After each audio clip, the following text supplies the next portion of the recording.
Hello दोस्तों, स्वागत है आप सभी का एक और नई बुक समरी में। आज की बुक समरी है द रूल्स ऑफ मनी। इसे लिखा है रिचर्ड टेम्पलर ने।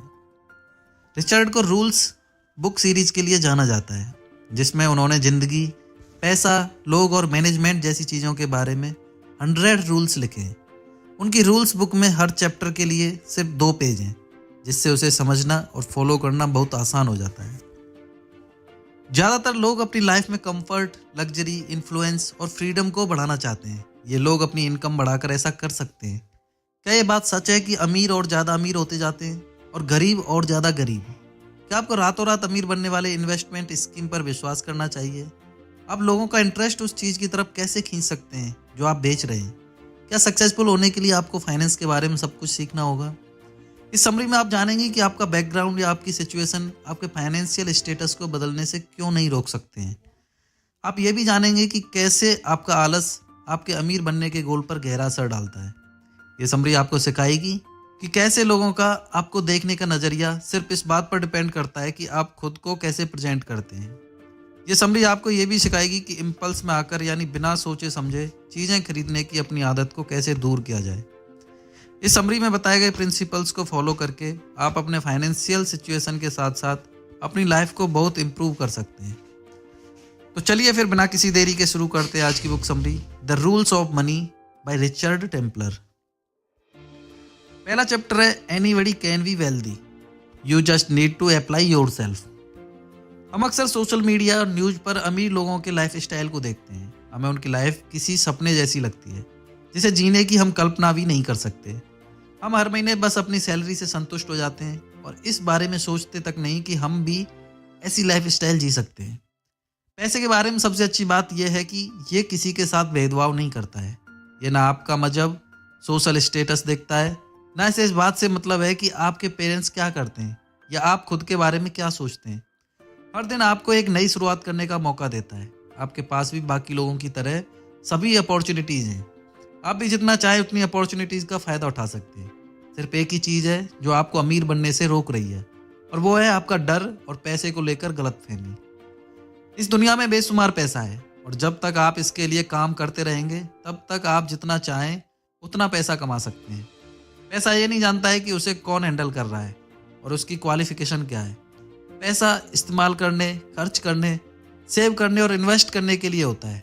यह आपको जज नहीं करता कि आप इसे पाने के काबिल हैं भी या नहीं। दुनिया के सबसे अमीर लोगों में कोई भी कॉमन चीज़ नहीं है। वो अलग अलग तरह के लोग हैं।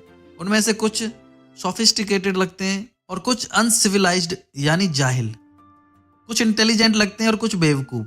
कुछ ऐसे भी हैं जो काबिल हैं और ऐसे भी लोग हैं जो काबिल नहीं हैं। लेकिन एक चीज़ तो इन सभी में कॉमन है, वो है कोई अपॉर्चुनिटी मिलने पर पैसा कमाने के लिए कोशिश करना। दूसरी तरफ एक गरीब इंसान कोई अपॉर्चुनिटी मिलने पर आगे बढ़ने से हिचकिचाता है, क्योंकि उसे लगता है कि वो इसके काबिल नहीं है। वो इस बात के लिए बहाने ढूंढता है कि इस अपॉर्चुनिटी से उसे कोई फ़ायदा नहीं होगा। इसलिए अमीर और अमीर होता जाता है और गरीब और ज़्यादा गरीब। आमतौर पर यह माना जाता है कि गरीब लोग अपने हालात और परवरिश की वजह से गरीब हैं। लेकिन अगर आपके पास एक कंफर्टेबल लाइफ जीने के लिए कैपिटल है तो आपके पास अमीर बनने की पावर है। हाँ, ये जर्नी मुश्किल तो होगी, लेकिन यकीन मानिए कि ये मुमकिन भी है। याद रखिए कि पैसा सोच समझ नहीं सकता है।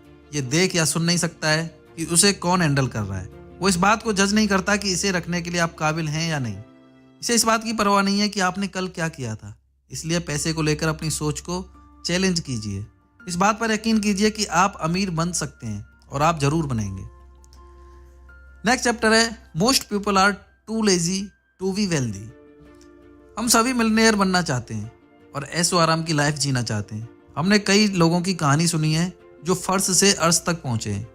कभी कभी हम सोचते हैं कि काश ऐसा हमारे साथ भी हो जाए, लेकिन ये ऐसे सपने हैं जो कभी सच नहीं होंगे और आखिर में हमारा फाइनेंशियल स्टेटस वैसा का वैसा रहेगा। हाँ, ये बात सच है कि कुछ लोगों की किस्मत लॉटरी जीतकर या पूर्वजों की जायदाद मिलने से चमक जाती है, लेकिन पूरी दुनिया में ऐसे गिने चुने लोग ही हैं जिनके साथ ऐसा होता है। किसी का भी लॉटरी जीतने का चांस बहुत कम होता है। इसलिए आपका मकसद एक रियलिस्टिक गोल को पाने का होना चाहिए। ज़्यादातर लोग इसलिए अमीर नहीं बन पाते हैं क्योंकि वो मेहनत करने के लिए तैयार ही नहीं है। वो सिर्फ कहते हैं कि वो अमीर बनना चाहते हैं, लेकिन सच तो ये है कि वो नहीं बनना चाहते। इसलिए तो वो हमेशा शॉर्टकट की तलाश में लगे रहते हैं। वो लॉटरी की टिकट खरीदने जैसे बिना मेहनत वाले तरीके अपनाते हैं। वो मेहनत करने के लिए तैयार ही नहीं है। कुछ लोग तो पैसे को बुरा मानते हैं। वो सोचते हैं कि पैसा कमाने के लिए मेहनत करना शैतान का काम है। उनका मानना है कि अगर आपको किस्मत या इत्तेफाक से पैसा मिल जाए तो वो ठीक है। अमीर बनने के लिए ऐसी सोच को अपने मन से निकाल दीजिए। दुनिया के सक्सेसफुल और अमीर लोगों की तरह सोचिए। पैसा कमाने के लिए आपको सुबह उठने, पढ़ने, सीखने, कुछ सेक्रीफाइस करने, पूरे दिन पक्के इरादे और फोकस्ड रहकर बिताने और रात को सोने तक अपने मकसद के लिए काम करने की जरूरत है। Bill Gates, Richard Branson, Simon Cowell जैसे लोगों को ही देख लीजिए। इन्होंने अपनी अपनी फील्ड में पूरी मेहनत, पैशन और फोकस के साथ काम किया है। उन्होंने हर रोज इतना काम किया जो एक आम इंसान पूरे महीने में नहीं करता है, और वो किस्मत के भरोसे कभी नहीं रहे। उन्होंने अपने करियर की शुरुआत से ही मेहनत करना शुरू कर दिया और अब तक ऐसा ही करते आ रहे हैं। पैसा तो पहले से ही मौजूद है, आपको सिर्फ उसे हासिल करना है, और अगर आप इसे हासिल करना चाहते हैं तो आपको घंटों मेहनत करनी होगी। इस बुक के ऑथर रिचर्ड टेम्पलर की टीम में आलसी लोगों के लिए कोई जगह नहीं है। उन्हें एम्बिशियस, डेडिकेटेड और आगे चलने वाले लोगों के साथ काम करना पसंद है। अगर आप अमीर बनना चाहते हैं तो अपने गोल की तरफ पहला कदम उठाइए। नेक्स्ट चैप्टर है know the difference between price and value. क्या आप कभी किसी आर्ट एग्जीबिशन में गए हैं और वहां रखी हजारों डॉलर की पेंटिंग्स की तरफ देखकर सोचा है कि वो इतनी महंगी क्यों है? क्या आपको मशहूर डिजाइनर्स के कपड़ों का प्राइस सुनकर ऐसा नहीं लगता है कि ये क्या मजाक चल रहा है? कपड़े इतने महंगे कैसे हो सकते हैं? एक बार रिचर्ड टेम्पलर ने अपने फादर इन लॉ से पूछा कि क्या एक फैंसी रेस्टोरेंट से खरीदी हुई $100 की वाइन का टेस्ट किसी लोकल शॉप से खरीदी हुई $15 की वाइन के टेस्ट से ज़्यादा अच्छा होता है? इस पर उनके फादर इन लॉ ने जवाब दिया कि जब लोग किसी रेस्टोरेंट में $100 की वाइन खरीदते हैं तो वो सिर्फ वाइन के पैसे नहीं देते हैं, बल्कि वहाँ के एम्बियंस, क्वालिटी, अच्छे table cloth, privacy, service, restaurant का लोकेशन और अच्छी कंपनी जैसी चीज़ों के लिए भी पैसे दे रहे होते हैं। सिर्फ वाइन इतना इम्पोर्टेंट नहीं है, बल्कि उसे महंगी वो चीज़ें बनाती हैं जो उसके साथ आती हैं। हम सोचते हैं कि हम किसी चीज़ या सर्विस की कीमत जानते हैं, लेकिन जितना हम सोचते हैं उसकी कीमत उससे कहीं ज़्यादा होती है। उस प्रोडक्ट या सर्विस को बेचने वाला यानी सेलर उसका प्राइस तय करता है, लेकिन कस्टमर उसकी वैल्यू तय करते हैं। जैसे एक पेंटिंग के कैटलॉग में उसका प्राइस $1000 दिया हुआ है। उस पेंटिंग का असली प्राइस शायद उससे बहुत कम होगा, लेकिन अगर कोई उसके लिए $1000 या उससे ज़्यादा देने के लिए तैयार है तो उस पेंटिंग की वैल्यू बढ़ जाती है। रिचर्ड के पास मर्सिडीज कार का एक पुराना मॉडल था। जब उन्होंने उसे खरीदा तो उस वक्त वो इतना महंगा नहीं था। एक बार रिचर्ड अपने दोस्त से मिलने गए जिसके पास एक नई और मॉडर्न कार थी। रिचर्ड के दोस्त ने उनकी कार को देखा तो कहा कि लगता है रिचर्ड पैसों में खेल रहे हैं, तभी तो ऐसी कार खरीद पाए। तब रिचर्ड ने उन्हें बताया कि उन्होंने उसकी कार के प्राइस से 5 गुना कम पैसों में वो कार खरीदी थी। लेकिन उनके दोस्त इस बात को नहीं मान रहे थे, क्योंकि उन्होंने उस विंटेज कार की वैल्यू की तरफ ध्यान दिया था, ना कि उसके प्राइस पर। आपको दूसरों की सर्विस और स्किल की वैल्यू को पहचानना सीखना होगा। अगर आपको कोई अपॉर्चुनिटी मिलती है तो उसके लॉन्ग टर्म वैल्यू को देखने की कोशिश कीजिए, उसके प्राइस को नहीं। और आप देखेंगे कि आपका हर डिसीजन आपके अमीर बनने के गोल का इन्वेस्टमेंट बन जाएगा। इसके अलावा आपको अपने स्किल और अपनी सर्विस की वैल्यू भी पता होनी चाहिए। इस बारे में सोचिए कि आप लोगों को क्या दे सकते हैं और फिर अपने नॉलेज और स्किल को उसके वैल्यू के हिसाब से बेचिए। इसका प्राइस आपके प्रोडक्ट के लिए फाइनेंशियल रिवॉर्ड होगा और वैल्यू वो होगा जो कस्टमर मानता है कि उनके लिए आपके प्रोडक्ट की क्या कीमत है या वो कितना इंपॉर्टेंट है। नेक्स्ट है only by looking wealthy can you become wealthy. एक बार रिचर्ड ने एक आदमी को जॉब वैकेंसी के बोर्ड को पढ़ते हुए देखा। उस आदमी ने एक हुडी टी शर्ट के साथ गंदे स्नीकर्स पहने हुए थे। उसने शेव नहीं किया था, वो झुककर खड़ा था और उसने अपने हाथ अपने पॉकेट में डाले हुए थे। रिचर्ड को लग रहा था कि अगर वो आदमी इस तरह जॉब इंटरव्यू के लिए चला जाएगा तो पक्का रिजेक्ट हो जाएगा। रिचर्ड ये भी जानते थे कि वो आदमी या तो उस एम्प्लॉयर को खराब व्यवहार के लिए कोसेगा या फिर सारा दोष अपनी जिंदगी के हालात पर लगा देगा। रिचर्ड ने अपनी जिंदगी में कई जॉब इंटरव्यू किए हैं और वो इस बात से निराश हो जाते थे कि लोग किस तरह इंटरव्यू देने के लिए आ जाते हैं। जब रिचर्ड उनसे पूछते थे कि वो उस कंपनी के बारे में या कंपनी के काम के बारे में क्या जानते हैं तो वो जवाब ही नहीं दे पाते थे। उस बारे में रिसर्च करने की और उस प्रोसेस के बारे में जानने की कोशिश ही नहीं करते थे। कोशिश करने में इस कमी का सीधा असर आपके रिजल्ट पर पड़ता है। गरीब लोग गरीब दिखते हैं, जिस वजह से वो औरों से बिल्कुल अलग दिखाई देते हैं। वो कमजोर और जरूरतमंद दिखाई देते हैं, इसलिए लोग उनके साथ उसी तरह से पेश आते हैं। अगर आप पावरफुल और कॉन्फिडेंट दिखते हैं तो लोग आपके साथ अलग तरह से पेश आते हैं। लेकिन अमीर दिखने के लिए इंसान को किस तरह से तैयार होना चाहिए? आपको ये समझना होगा कि कॉन्फिडेंस सिर्फ अच्छे और महंगे कपड़ों से नहीं आता है। कॉन्फिडेंस आपकी चाल ढाल और बिहेवियर में झलकना चाहिए। यह आपकी उस इमेज से आता है जो आप दूसरों को दिखाते हैं। इसलिए आपको अच्छे कपड़े पहनने चाहिए और कॉन्फिडेंस दिखाना चाहिए। इसके लिए आपको कोई महंगा आउटफिट खरीदने की जरूरत नहीं है। आप डिस्काउंट या सेल से एक डिसेंट सा सूट खरीद सकते हैं या उसे रेंट पर ले सकते हैं। एक बार रिचर्ड का पहला जॉब इंटरव्यू एक कैसीनो में हुआ था। इसके लिए उन्होंने एक डिस्काउंट स्टोर से एक फैंसी जैकेट और एक बो टाई खरीदी। रिचर्ड बो बांधने की तब तक कोशिश करते रहे जब तक उन्होंने उसे ठीक से बांधना सीख लिया। इंटरव्यू वाले दिन रिचर्ड एक ट्रेनी कम और जेम्स बॉन्ड की तरह ज्यादा लग रहे थे। भले ही उनका ड्रेस कोड गलत था, लेकिन उन्होंने अच्छा इंप्रेशन जमाया था। रिचर्ड को वो जॉब मिल गई थी क्योंकि कॉन्फिडेंस दिखाने के साथ साथ वो वहाँ पूरी तैयारी के साथ गए थे। अगर आप महंगे कपड़े पहनकर कॉन्फिडेंटली बिहेव करेंगे तो लोगों को लगेगा कि आप सच में वैसे ही हैं और वो आपके साथ उसी के हिसाब से पेश आएंगे। अगर आप गरीब दिखेंगे तो लोग आपको खराब सर्विस ही देंगे। आप अपने बजट में रहकर भी अच्छे से ड्रेसअप कर सकते हैं। सही और साफ सुथरे कपड़े पहनिए। अच्छे रिजल्ट पाने के लिए अपने नाखून को साफ रखिए, अच्छा सा हेयर कट कराइए और थोड़ा एफर्ट लगाइए। नेक्स्ट है decide your attitude to risk. आपने ऐसे किसी शख्स को जरूर देखा होगा जिसने किसी चीज में इन्वेस्ट किया था और फिर उसका सारा पैसा डूब गया था। उसके इस एक्सपीरियंस को देखकर आपको भी डर लगने लगा, इसलिए आप सिर्फ अपनी डेली लाइफ पर ही फोकस करने लगे। बड़े रिस्की इन्वेस्टमेंट में इवेंट करके या फिर हर पैसे को सोच समझकर खर्च करने से आपका पैसा कभी नहीं बढ़ पाएगा। शायद आपको ऐसे स्कीम अट्रैक्टिव लग सकते हैं जो आपको बहुत पैसा कमाने का मौका देते हैं, लेकिन आपको इस जाल में फंसना नहीं चाहिए। अमीर बनने के लिए आपको ये जानना होगा कि आप कितना रिस्क टॉलरेट कर सकते हैं। रिस्क को लेकर आपका एटीट्यूड आपके प्लान को और आसान बनाने में मदद करेगा। यह आपको इस बात को जानने में मदद करेगा कि आप अपने प्लान को किस स्पीड से आगे ले जाना चाहते हैं, एक खरगोश की तरह या फिर कछुए की तरह। ऐसे कई फैक्टर्स हैं जो रिस्क को लेकर आपके एटीट्यूड को डिसाइड करते हैं। सबसे पहले अपनी उम्र पर ध्यान दीजिए। अगर आप यंग हैं तो चीज़ें अगर आपके प्लान के हिसाब से नहीं भी हुई तो भी आप इस रिस्क को आसानी से झेल सकते हैं। दूसरा, आपको अपनी फैमिली की तरफ अपनी जिम्मेदारियों को भी ध्यान में रखना होगा।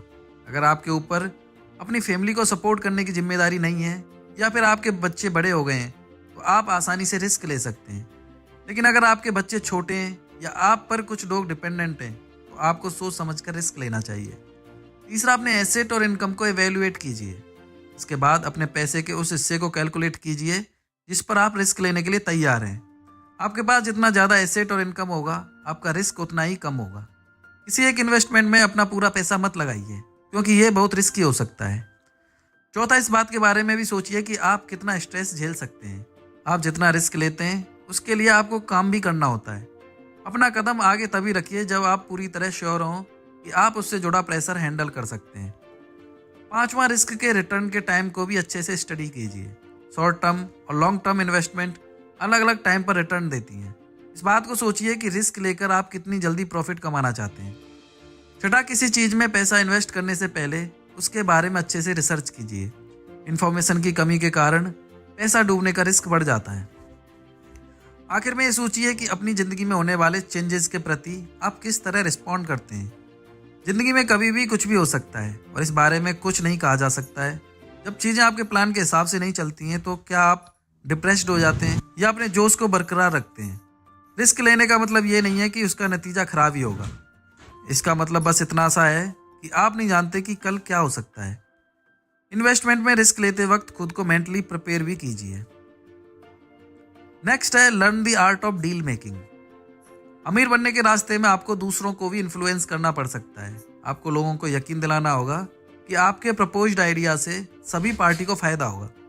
ऐसे में डील पक्का करने वाले स्किल्स बहुत इंपॉर्टेंट होते हैं क्योंकि उस डील का हिस्सा बनने से आप सभी को खुश करना चाहते हैं। डील मेकिंग के आर्ट को सीखने के लिए आपके पास जो भी है उसे लेकर कॉन्फिडेंट रहिए। ज़्यादा डिमांड करने या मांगने की कोशिश कीजिए और अपनी मनचाही चीज़ को पाने के लिए उन चीज़ों को ट्रेड कीजिए जो आपके पास हैं। काइल मैकडोनाल्ड नाम के एक कैनेडियन ब्लॉगर ने अपने डील मेकिंग स्किल से एक लाल रंग के पेपर क्लिप को 9 महीनों में एक घर में बदल दिया था। जी हाँ, काइल मैकडोनाल्ड ने एक वेबसाइट बनाई जहां उन्होंने एक लाल रंग के पेपर क्लिप के बदले में कुछ भी लेने के लिए तैयार थे। जैसे रेड पेपर क्लिप के एक्सचेंज में उन्होंने एक फिश शेप वाला ग्रीन पेन लिया था। इसके बाद काइल ने उस पेन के बदले में स्माइली फेस वाला डोर नॉब लिया, जिसे उन्होंने एक पोर्टेबल बारबेक्यू ग्रिल के बदले दे दिया। इसी तरह उनका ट्रेड चलता रहा। आखिर में उन्होंने एक रिकॉर्डिंग कॉन्ट्रैक्ट के बदले में कोलोराडो में 1 साल के लिए घर लीज पर ले लिया। एक घर खरीदने में लोगों को सालों लग जाते हैं। काइल मैकडोनल्ड्स ने सिर्फ 11 डील्स में एक घर खरीद लिया था। उनकी कहानी से ये पता चलता है कि आपको कभी ये नहीं कहना चाहिए कि शुरुआत करने के लिए आपके पास कुछ नहीं है। आपके सामने कोई भी अपॉर्चुनिटी आए, भले ही वो छोटी क्यों ना हो, उसके लिए ओपन रहिए। आपको हमेशा सिचुएशन और लोगों की डिमांड के हिसाब से ढलने के लिए फ्लेक्सिबल बनना होगा। किसी डील का असली मकसद जानने के लिए गोल सेट कीजिए और इसके बाद उसे पाने के लिए पूरी शिद्दत से काम कीजिए। अलग अलग बैकग्राउंड और फील्ड के लोगों के साथ एक नेटवर्क बनाइए और आखिर में फ्री पब्लिसिटी का फायदा उठाइए, खासकर इंटरनेट और सोशल मीडिया का। अगर आप डील मेकिंग का आर्ट सीखना चाहते हैं तो ऐसी चीज के बारे में सोचिए जिसकी दूसरे लोगों को जरूरत हो। ये जरूरी नहीं है कि वो कोई मटेरियल चीज ही हो, ये आपका स्किल, नॉलेज, टाइम या एफर्ट भी हो सकता है।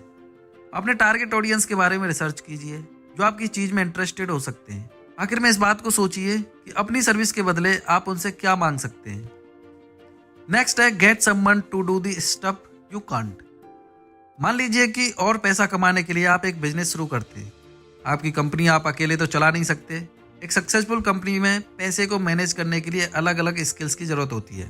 शायद आपके पास पहले से ही वो स्किल्स और नॉलेज होगी, लेकिन अगर आपके पास नहीं है तो आप इसे सीख सकते हैं। एक नए स्किल को सीखने में सिर्फ एक प्रॉब्लम यह है कि इसमें वक्त लगता है और यह भी हो सकता है कि ये आपके मौजूदा स्किल जैसा ना हो। इसलिए इसके बदले जो काम आपको अच्छे से आता है उसे खुद कीजिए और जो काम आपको नहीं आता वो दूसरों से करवाइए। इस बात को सीखिए कि अपनी टीम के लिए सही लोगों को कैसे चुनें। सबसे पहले इस बात का फैसला कीजिए कि आप आखिर करना क्या चाहते हैं और किस तरह के लोगों के साथ करना चाहते हैं। दूसरा, ये बात क्लियर रखिए कि आप उनसे क्या करवाना चाहते हैं। उन्हें किसी टास्क के बारे में डिटेल में बताइए और ये भी बताइए कि इसके लिए आप उन्हें कितना पैसा देने के लिए तैयार हैं। तीसरा, अपने टीम मेंबर्स का ख्याल रखिए। वो इंसान है, आपके गोल्स को पाने का कोई टूल नहीं। उनके प्रोफेशनल हेल्थ का ध्यान रखिए, उन्हें ज़रूरत से ज़्यादा काम मत दीजिए। चौथा, उन्हें अपनी कंपनी के बारे में इन्फॉर्म करते रहिए और मोटिवेटेड रखिए। आपको अपनी टीम में लॉयल्टी और इंस्पिरेशन को बढ़ावा देना है, यहाँ तक कि फेलियर के वक्त में भी। पांचवा, अपनी टीम के साथ अपनी लॉन्ग टर्म स्ट्रेटजी शेयर कीजिए। उनका फ्यूचर आपके प्लान की सक्सेस पर डिपेंड करता है। छठा, आपकी टीम में अगर कोई गलती करता है तो उसे ठीक कीजिए और आगे बढ़िए। छोटी सी बात का बतंगड़ मत बनाइए। सातवां, अपनी टीम की मेहनत और कंट्रीब्यूशन के लिए उनकी तारीफ करते रहिए। याद रखिए कि तारीफ करना और पैसा लोगों को मोटिवेट करने का सबसे असरदार टूल है। आठवां, रियलिस्टिक टारगेट सेट कीजिए। लोगों से इम्पॉसिबल चीजों को हासिल करने की आशा मत कीजिए। नौवां, उनके सामने अच्छा एग्जाम्पल सेट कीजिए। पूरी लगन के साथ काम कीजिए और अपने एग्जाम्पल की मदद से हाई स्टैंडर्ड सेट कीजिए। ऐसा एग्जाम्पल बनिए जिसे आपकी टीम रिस्पेक्ट के साथ देख सके। आखिर में याद रखिए कि आप उनके लीडर हैं, दोस्त नहीं। इसलिए कुछ बाउंड्रीज, डिग्निटी और अथॉरिटी भी मेंटेन कीजिए। अगर आप इन रूल्स को इम्प्लीमेंट करेंगे तो आपको सही लोग मिलेंगे और आप उनके साथ इफेक्टिव तरीके से काम कर पाएंगे। आपको शायद ऐसे और तरीके मिल सकते हैं जो आपके लिए काम करते हो, तो उन्हें अपनाइए, इम्प्लीमेंट कीजिए और उनका इस्तेमाल कीजिए। सबसे जरूरी बात यह है कि लोगों के साथ अच्छे से पेश आइए और खड़ूस और इनसेंसिटिव बॉस मत बनिए। अपने एम्प्लॉयज को माइक्रो मैनेज मत कीजिए, यानी उन्हें छोटी छोटी चीजों में मत टोकिए। उन्हें थोड़ी आजादी दीजिए। नेक्स्ट है make your money work for you. क्या आपके ऐसे चेक हैं जिन्हें आपने अभी तक कैश नहीं कराया है? शायद आप उन चेक के बारे में भूल गए होंगे या फिर उन्हें कैश कराने का आपको वक्त नहीं मिला होगा। हम इस पैसे को अपनी सेविंग्स मान लेते हैं, लेकिन सच्चाई तो ये है कि हम इस पैसे को बर्बाद कर रहे हैं। हम उसका सही इस्तेमाल ना करके अपने पैसे बर्बाद करने के दोषी हैं। अगर आप नहीं जानते कि आपको अपने पैसे का अच्छे से इस्तेमाल कैसे करना है, तो आइए आपको कुछ टिप्स देते हैं। सबसे पहले अपने बैंक अकाउंट में अपने पैसे को इनएक्टिव मत रखिए। उसे वहां रखने से उसकी वैल्यू नहीं बढ़ेगी। इसके बजाय अपने पैसे को हाई इंटरेस्ट देने वाले बैंक अकाउंट में ट्रांसफर कर दीजिए। इससे कोई फर्क नहीं पड़ता है कि इंटरेस्ट का परसेंटेज कितना कम है, इससे आपको इनकम होगी। कुछ नहीं से तो कुछ मिलना ज़्यादा बेहतर होता है। टेक्नोलॉजी के इस जमाने में आप अपने पैसे को ऑनलाइन बैंकिंग से आसानी से ट्रांसफर कर सकते हैं। दूसरा, हमेशा ज़्यादा से ज़्यादा इंटरेस्ट रेट ढूंढने की कोशिश कीजिए। अपने करंट इंटरेस्ट रेट से सेटिस्फाइड मत रहिए, क्योंकि हो सकता है कि आपको इससे कुछ बेहतर मिल जाए। अगर आपको ज़्यादा अच्छा इंटरेस्ट रेट मिलता है तो पैसा लेने में देरी मत कीजिए। अपने मौजूदा अकाउंट से अपने पैसे को दूसरे बैंक अकाउंट में ट्रांसफ़र कर दीजिए, क्योंकि हर महीने की इनकम वैल्यूएबल है। तीसरा, उन सभी सर्विसेज के बारे में रिसर्च कीजिए जिनके लिए आप पैसा दे रहे हैं। इन सर्विसेज के लिए हमेशा ज़्यादा सस्ते ऑप्शन अवेलेबल होंगे। सिर्फ सर्विस के नाम के लिए पैसा मत दीजिए। पैसा उस चीज़ के लिए दीजिए जो आपको सच में मिल रहा है। किसी भी सर्विस के डिटेल और उसके टर्म्स एंड कंडीशंस को अच्छे से पढ़िए। अगर आपको किसी क्लॉज पर डाउट है तो उसके बारे में एक्सप्लेनेशन मांगिए। इस बात को अच्छे से समझिए कि आपको उन सर्विसेज से क्या क्या मिलेगा। चौथा, अगर आपके पास कोई प्रॉपर्टी है तो उसे खाली मत छोड़िए। उसकी वैल्यू शायद बढ़ सकती है, लेकिन उसे खाली छोड़ने से आपको उसका वैल्यूएबल रेंटल इनकम नहीं मिल रहा है। जब कुछ सालों में आप वो प्रॉपर्टी बेचेंगे तो आपको अच्छा प्रॉफिट होगा, लेकिन आपने वो प्रॉफिट मिस कर दिया जो आपको उससे हर महीने मिल सकता था। भले ही रेंटल इनकम प्रॉपर्टी के सेल से मिलने वाली इनकम से कम होती है, लेकिन ये छोटा अमाउंट भी क्यों छोड़ना। पांचवा, ऐसी चीज में इन्वेस्ट कीजिए जिसकी वैल्यू बढ़ती हो और जो काम का भी हो। जैसे एक पुरानी क्लासिक कार की वैल्यू समय के साथ बढ़ जाएगी और साथ ही साथ आप उसे चला भी सकते हैं। दूसरी तरफ आपकी दीवार पर लगी एक पेंटिंग की वैल्यू भी बढ़ सकती है, लेकिन आप उसे यूज नहीं कर सकते। छठा, दूसरे ऑप्शन को एक्सप्लोर कीजिए। पैसा कमाने के मौजूदा तरीकों से सेटिस्फाइड मत होइए। इम्प्रूव, प्रोग्रेस और आगे बढ़ने के लिए नए तरीकों को ढूंढते रहिए। सातवां, अपने काम को कल पर मत टालिए। अपने कामों को आज ही पूरा कीजिए। अगर आप अपने बैंक में 4 महीने तक पैसा नहीं डालेंगे और उसे होल्ड करके रखेंगे तो आप उन 4 महीनों का इंटरेस्ट खो देंगे। आखिर में यूं ही पड़ा हुआ पैसा बर्बाद हो जाता है। अगर आपका पैसा किसी चीज में इन्वेस्ट नहीं किया गया है तो आप वक्त के साथ उसकी वैल्यू खो देंगे। अपने पैसे को चेक या कैश के फॉर्म में ना रखें, क्योंकि वो पैसा बर्बाद हो रहा है। नेक्स्ट है, don't spend it before you have got it. कई लोग किसी बिजनेस में पैसा इन्वेस्ट करते हैं और फ्यूचर में होने वाले प्रॉफिट को लेकर इतना एक्साइटेड हो जाते हैं कि वो आज उस पैसे को खर्च करने लगते हैं जो अभी तक उनके पास आया ही नहीं है। बिलबोर्ड और सोशल मीडिया पर दिखाए जाने वाले ऐड के कारण आज कुछ खरीदने की इच्छा को दबाना बहुत मुश्किल हो गया है। तो आइए सीखते हैं कि इसे कैसे कंट्रोल करना है। सिर्फ आज का बजट बनाइए, कल और कल होने वाले प्रॉफिट के बारे में मत सोचिए। सिर्फ ये देखिए कि आज आपकी पॉकेट में क्या है और उसी हिसाब से खर्च कीजिए। इस बात को पूरी तरह भूल जाइए कि लोगों को और आपको क्या लगता है कि आपको फ्यूचर में क्या मिलने वाला है। ये हजारों लाखों का बड़ा प्रॉफिट भी हो सकता है या फिर पैसों का नुकसान भी। कल क्या होने वाला है किसी को नहीं पता।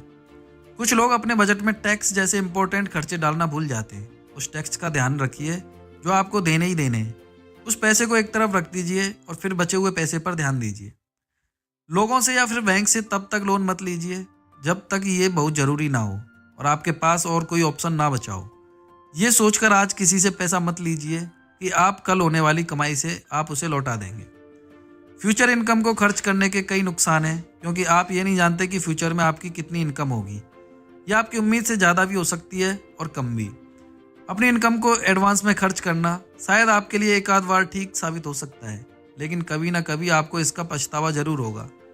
उस वक्त का इंतजार मत कीजिए, इससे आपको वक्त से फाइनेंशियल प्लानिंग ना करने या फिर बिना सोचे समझे एक्शन लेने की आदत लग जाएगी। इसके अलावा जो भी प्रोडक्ट या सर्विस आपने फ्यूचर इनकम से खरीदी है, शुरुआत में वो आपको बहुत अच्छी लगेगी, लेकिन जल्दी वो पुरानी हो जाएगी, टूटने लगेगी और शायद आप उसे भूल भी जाएंगे। अपनी इच्छा को खुद पर हावी होने मत दीजिए और उसे पूरा करने के पीछे मत भागिए। अगर आप पैसे को एडवांस में खर्च करने की आदत को ऐसे ही बढ़ावा देते रहेंगे तो आप सच्चाई से दूर हो जाएंगे। अगर आप अमीर बने रहना चाहते हैं तो इस 4 पॉइंट प्लान को फॉलो कीजिए। सबसे पहले खुद से पूछिए कि क्या आपको उस आइटम की आज ही ज़रूरत है या फिर आप इसे बाद में भी खरीद सकते हैं। दूसरा, खुद से पूछिए कि क्या उस सामान को कल आने वाले पैसे से खरीदना सही होगा या क्या वो इस लायक है कि उसे फ्यूचर इनकम से खरीदा जाए। तीसरा, रिस्क फैक्टर के बारे में सोचिए। अगर आपने किसी प्रोडक्ट के लिए अभी से कमिटमेंट कर दी और किसी और काम के लिए आपको अपनी फ्यूचर इनकम की ज़रूरत पड़ी तो क्या होगा। कि अगर आपके पास कल एक बेहतर अपॉर्चुनिटी के लिए पैसा ही नहीं हुआ तो क्या होगा।